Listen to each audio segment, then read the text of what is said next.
Okay.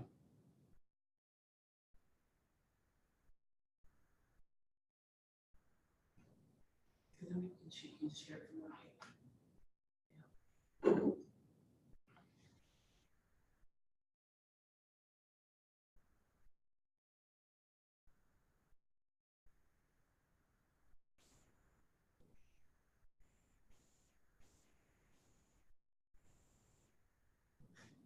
it's showing you.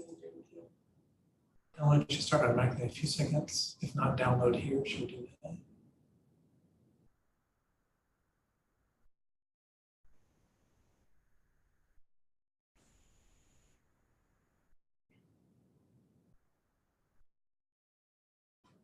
Is it join a meeting maybe or something? Well, I've already done that. Yeah.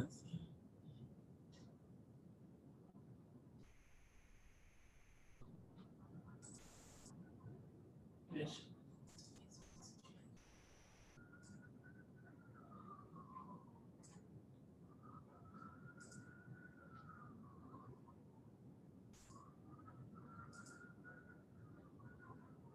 It's gonna be there. Can you back it again?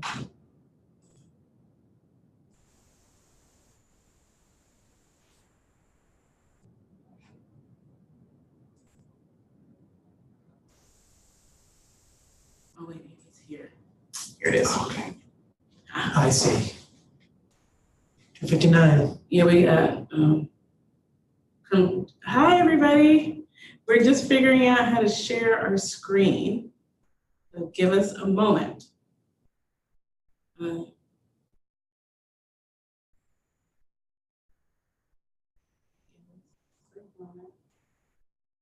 new to this platform.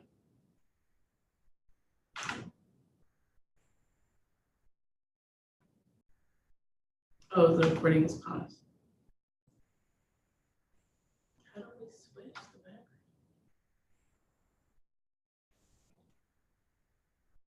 Oh, you know what I think I do? I just pull it up.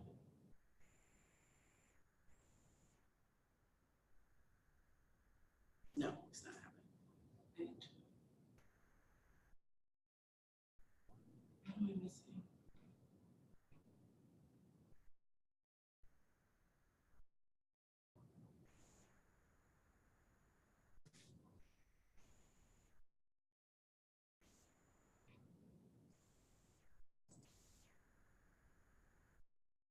Oh, it says 3-bit. No, it should see it here.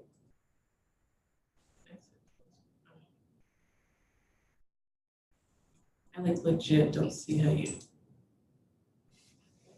share your desktop. Yeah. Stop video. So we yeah.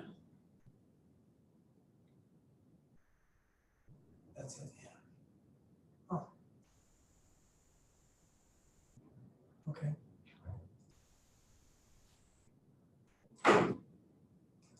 Okay. And then start video. Okay. Here we go. It's still not sharing. Sure. And I think that's it. And that's it. It's just showing us. Okay. Who's on the call? Is anybody here? Okay. Hi, Elliot. Okay, great. So we're going to get started. Sorry for the technical issues. My name's Elishaba Johnson. I'm Blake Haygood. And we're going to do a workshop here on how to apply, to make your most best application that you can submit for our Portable Works purchase for Fresh Perspectives. Can you see, raise your hand, our PowerPoint? Great, okay, awesome. So I'm going to start by saying we are with the Seattle Office of Arts and Culture, and we had made a commitment to racial equity a couple of years ago. Excuse me.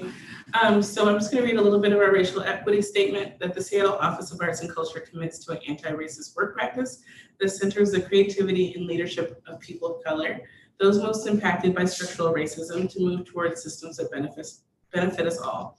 We also acknowledge that we're on Indigenous land, the traditional territories of the Coast Salish people. You can go to seattle.gov/arts to read our full racial equity statement. So just a little bit of an agenda about what we're going to talk about today. We're going to talk about why the city, in particular the city of Seattle, is an art collector, how to apply, what makes a strong application, and then show you images of former artworks that we've purchased before, and then have some time for questions. So the city's Portable Works collection has over 3,000 artworks of all different mediums, representing hundreds of artists. We've been collecting since 1971. So we have sculpture, painting, mixed media, video, prints, photography, and textiles. Our artworks are exhibited primarily in public areas of municipal buildings. So we use 1% of all capital dollars from construction budgets. So that's anytime they work on your water main or do something with your electricity pole, or so they could be small jobs or big jobs. 1% of those funds goes to funding of public artwork, and we use those funds to purchase works. We purchase works from emerging mid-career and established artists, and they go into our collection. The purpose of the Portable Works collection is to increase public awareness of and support the arts by displaying works in a working environment of public buildings. But yeah, we also like to say this because it's not like it's in a gallery setting or a museum setting. It is in municipal settings, but it's great. Sometimes they're in the courthouse, sometimes they're in an office building. So there are lots of different people get to enjoy. Fresh perspectives. This is a little bit from the call, so you know what we're looking for. We're inviting artists to submit images of two-dimensional artwork, our wall hanging sculptures for purchase. We're asking that you don't submit anything over 48 inches by 40 inches by 5 inches. It should not weigh more than 50 pounds. Those artworks are hard to place. I can let Blake talk a little bit about how. Sure. So space is at a premium in city buildings these days, especially as Seattle's expanding. So we often don't have room for anything much larger than 48 by 48. There's a little bit of wiggle room if something possibly is long and narrow, but you kind of want to stay in those parameters. And also weight is a problem because often we have to move it quickly. So one person should be able to handle the artwork. And anything that sticks out too far obviously impedes people's walking around corners and stuff like that. So we try to keep it somewhat minimal so it doesn't impact the working environment too much. Yeah, and like Blake said, sometimes people wonder, why didn't you pick my art? And sometimes it's just logistical. So some of these things, even though they might seem minor, are really important things you should think about when selecting your works that you want to submit for purchase. So the call is actually not to. It's Thursday. It's Thursday. I corrected on the other call. Sorry. So it's actually Thursday, July 5th. It's when the call closes. It closes at 10:59. We let people know that because we use call for entry or cafe, and cafe is on mountain time. So sometimes people think they have till midnight. You do not. You have till 11 o'clock, and the system shuts off at 10:59. So please don't wait till the last minute to submit your application. There are always wacky things that happen. Also, if you are having issues, if you have questions about the content of your submission, email me, Elisheba, or Blake Haygood. If you have questions like your images aren't uploading or you're having issues with the actual platform of Cafe, you need to email Cafe. We won't be able to help you, especially if you email us at 9:30 p.m. on Thursday. We're asleep. Maybe. Are you eligible? Do you live in Washington, Oregon, Idaho, or Vancouver, BC? And you are. That's all you need to be. The criteria. We actually changed this. We're using the wrong PowerPoint. This is so funny. Anyways, you will see that you can submit up to 4 images that are available for purchase. If that means they need to be at your house or your gallery or in your studio. If you sell it by the time we select the artwork, before we select artworks, please give us an email, let us know, and then we'll take it out of the available list. So that doesn't mean we want artists to sell their work, but like I said, we're only looking for available work. The image description section, you can really tell us more about your artwork. Some artworks don't read well on the slide. So like, for instance, encaustic artworks are hard to read. You'd really want to use your description as a place to really talk about that it's in caustic, so we can let the panel know that. Anything else you want to add? I don't think so. I think that's good. Just be as concise as possible. Artist statement, you said a brief artist statement, and a resume. We will have a panel of youth that will be selecting the art, and they will be selecting it based on art they think is exciting, whether or not it's appropriate for the public setting, and diversity of the collection, which means if we already have you in the collection already, maybe several artworks, we might not pick you this time to give another artist an opportunity, something like that. And also ethnic diversity and cultural diversity. How to apply? So you're going to, if you don't already have an account with CAFE or Call for Entry, you can go to callforentry.org and click here to register and start an account. You'll search for the call in this box, as you can see here. You can put a keyword fresh or fresh perspectives, and that will pull up our call. Some people also put City of Seattle. That should be able to pull up our call as well. And then we have an example for a different call here, but that's what it'll look like. It'll say City of Seattle, Fresh Perspectives 2. You'll click on that, and that will enable you to be able to apply for the call. If you've never applied to CAFE before, you're going to want to set up all your images. So before you even apply, in the top part there, it says My Portfolio. You're gonna add all your images to your portfolio first. And then you'll wanna go actually click on our individual call to apply. Like I said before, if you're having issues with the platform of CAFE, you wanna call CAFE and remember that they're in Mountain Time, so scheduling your calls accordingly. This shows you how you select the artwork that you want to add to your application. These are some best tips that our panel coordinator came up with over the years in terms of applying through CAFE. Using Mozilla Firefox as your browser is really helpful. Not waiting to the last minute. Having another set of eyes look over your application materials. Sometimes we think we're being clear, but very often we're not. So having a friend read over it and say, is this saying what I think it says? Previewing your submission before you hit the submit button. And then any application text, you want to write either in Word or some other text format and copy and paste it into CAFE. It gets all jumbled if you actually write it into the actual platform. Take advantage of the CAFE help page and Google search for technical questions. So I'm going to let Blake take over from here. Great. So now we're just going to talk about how you can sort of think about actually arranging your images and the tips how to select the work you're going to apply with.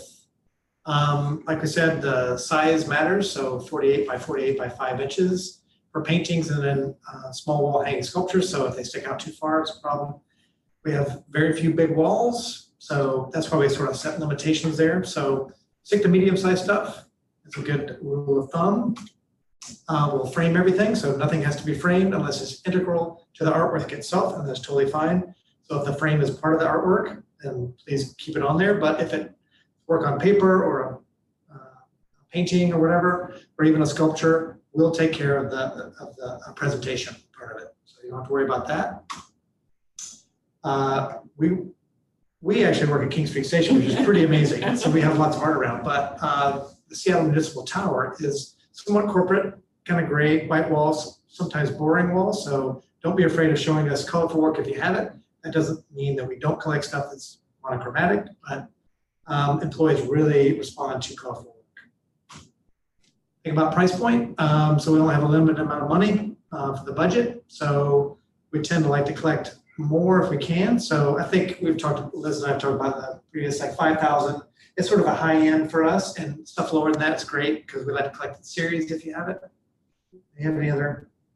Yeah, I think around 2,500 to 1,500 is a sweet spot. I mean, we don't want you to devalue your work, but again, there's very few $5,000 pieces we can buy, and so they start making judicious choices, the panel. Like I said, if they're going to spend a whole $5,000 on one artwork. Right. So, but if it's your strongest piece, then please do submit it. But just be aware, it's I think the percentage of getting purchased goes down as your price point goes up. So the next is just an example of sort of a bad submission. I'll just kind of go through it fairly quickly and go back through. So this is my own work back when I was making art, before I had this job.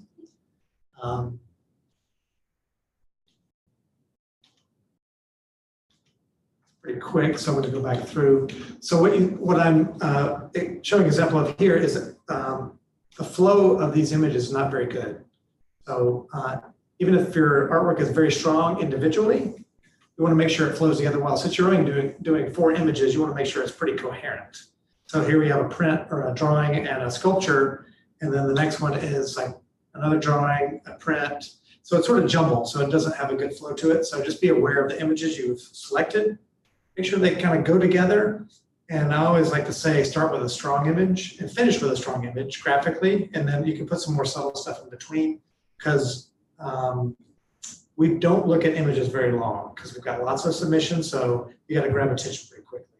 Have any other input there? No, I was going to say the same thing. I was going to say, think that the panel's only going to see, it's like a blind date with your panel, and they're only going to see your artwork for about 2 to 3 seconds. So please don't do this, which is collaging multiple images into one slide. It's hard for the panel to read. And again, they won't know which one they want to purchase. So also, another point to be consistent with how you crop your images. You can see that some of these are surrounded by white space, some are black. So you just want to make sure you're consistent, because anything that sort of throws off the visual cues can make it hard. So just try to make it consistent, professional looking, and always have good images. Always have good images. So choose, even if you have a great piece, but you have a bad slide of it, you might reconsider, because if it looks unprofessional, it can be a deterrent for choosing artwork. So here's just an idea of a better submission, better flow. So 1 image per slide, and they're consistent. You see how these are all consistently make good flow. And then if you move on to a different, so if you had 4 images, 2 drawings, 2 paintings, you might consider drawing, drawing, painting, painting, or drawing, painting, painting, drawing. It sort of gives it a nice bookend.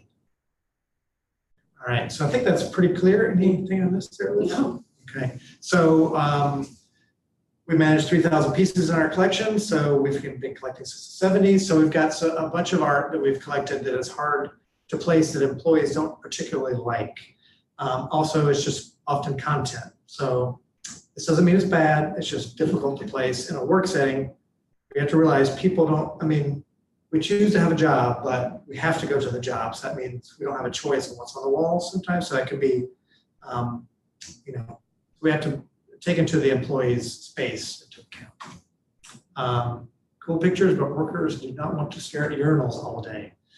This is a documentary photograph. It's been in the collection, I think, probably 30 years, and I've been here about 18. I don't think it's ever been out. It's an example of something that's hard to place.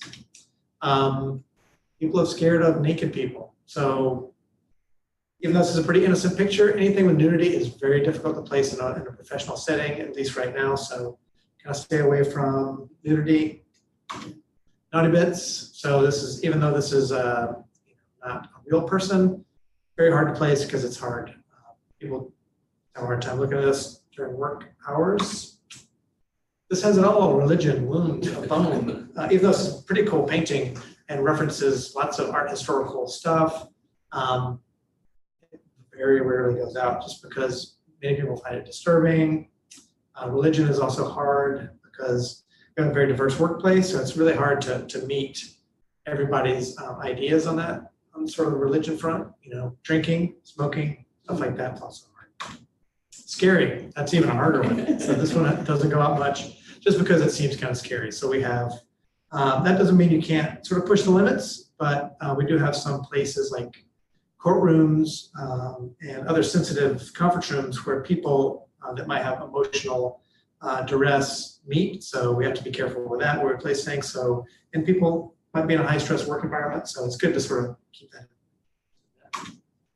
that. Clowns, devils, it's a acquired taste. So, just be aware. So this is art that is examples that are easier to place. So stuff, lots of color. It's a monochromatic workplace often. So people really respond to color. Sometimes they're windowless. So, colorful stuff really helps people. especially representing diversity. So we have a diverse workplace. It's really great to have artwork that represents the people that work there. So that's always helpful. Landscapes and nature trapped inside. A lot of times people want to look at nature. Series are great. So series of prints, series of photographs, things that relate together, are sometimes really, people really respond to. That's a great example of something people dearly love in Seattle. The wonderful Jacob Lawrence piece, Eight Builders. He's a beloved figure in Seattle and nationally and internationally. So good example of stuff people really like. So now next phase is we're going to look at stuff that we've collected before. Yes, so former curator spearheaded this or shepherded this purchase, Native American Artworks. So like I said, Marvin Oliver print here. I'm just gonna go through these fairly quickly. Susan Point, these are beautiful, really colorful as you can see. Good price point as well. They were good price points because they were prints. And these all stay out. People love to have them in their office. Then we did a cultural perspectives call for artworks by artists of color, because we didn't have that many art. Comparatively, in our 3,000 artworks, we didn't have the representation we would like by artists of color. So we did a call specifically for that. Humira Abid, this is a sculpture of their shoes. Yeah. We put them in a glass vitrine. So we put these in a plexiglass case. So you don't have to be too afraid. We can do some stuff like that. This is a photograph by Natalie Ball. So again, we're interested in interesting subject matter. So don't think by our previous kind of slides that doesn't mean that you can't do things that are culturally significant or have stories to them. We just don't want them to have maybe like religious content or, have blood everywhere. Yeah, violence. Right. But it can. Barbara Earl Thomas. Yeah.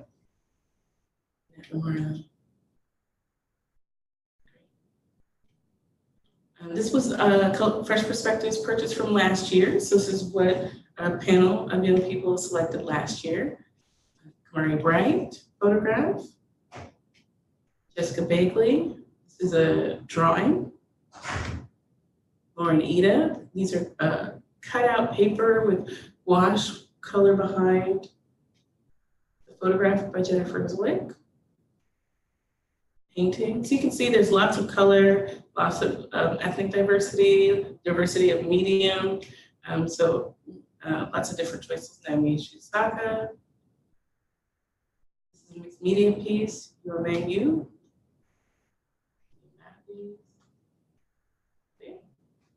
So do you have any questions?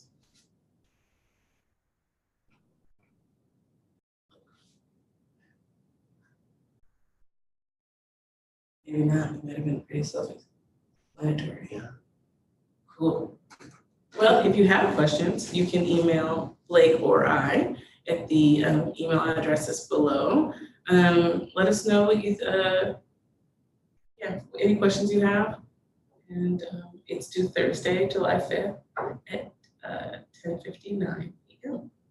Yeah. So plan ahead. Don't wait till the last minute. I would hopefully have all your images in Cafe already, so I would recommend getting that done by the weekend. If you don't have any questions, we'll sign off. We're gonna sign off.